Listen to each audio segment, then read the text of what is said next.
কিয়ামতের দিন সর্বপ্রথম হিসেব নেওয়া হবে নামাজের। নামাজ, বিশ্বনবী ইন্তেকাল করবেন, রুহু বের হয়ে যাচ্ছে, 2-3টা শব্দ বললেন, এর মধ্যে একটা ছিল সালাত। সালাত, উম্মতেরা নামাজ, নামাজ।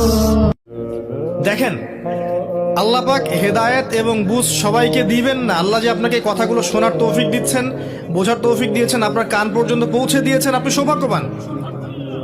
আল্লাহ পাক সবাইকে সুযোগ দিবেন না। 1999টা মানুষ জাহান্নামে যাবে।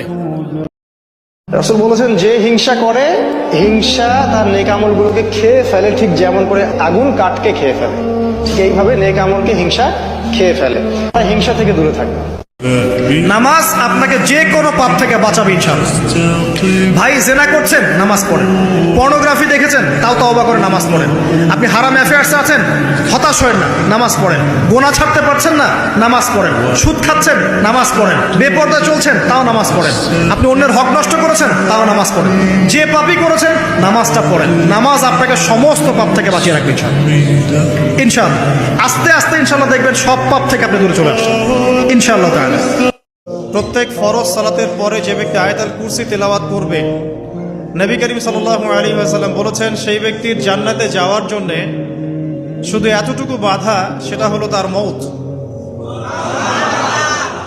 তার মৃত্যু হয়ে গেলেই ইনশাআল্লাহ সে জান্নাতে চলে যাবে।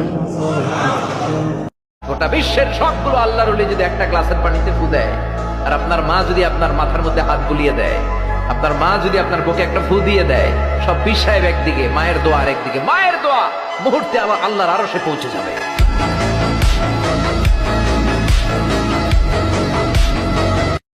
যদি কেউ দেখে কিয়ামত শুরু হয়ে গিয়েছে আর তার হাতে একটা চারা গাছ, কি গাছ, আর ওদিকে কি শুরু হয়েছে, বিষ্ণু ইসলাম বলেন, যদি তার সুযোগ থাকে কিয়ামত শুরু হওয়ার আগেই যেন চারা গাছটা সে রোপণ করে দেয়।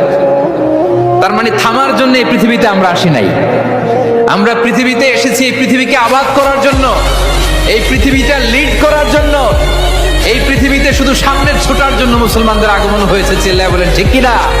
আলী রাদিয়াল্লাহু আনহু একটা কথা বলতেন যে পৃথিবীতে মানুষ এমন ভাবে বিচরণ করে যে মানুষ মনে করে যে পৃথিবীতে সে ছাড়া আর কিছুই নাই, আর পৃথিবী থেকে মানুষ এমন ভাবে চলে যায় যে মনে হয় পৃথিবীতে সে কখনো ছিলই না। কত গভীর কথা চিন্তা করছেন? একবার দরুদ শরীফ পড়লে 10টা নেকি হয়, 10টা গুনাহ মাফ হয়ে যায়। আল্লাহ পাক 10 বার আপনার প্রতি রহম করবেন, আপনার মর্যাদা আল্লাহ পাক 10 গুণ বাড়িয়ে দিবেন। বলেন সুবহানাল্লাহ।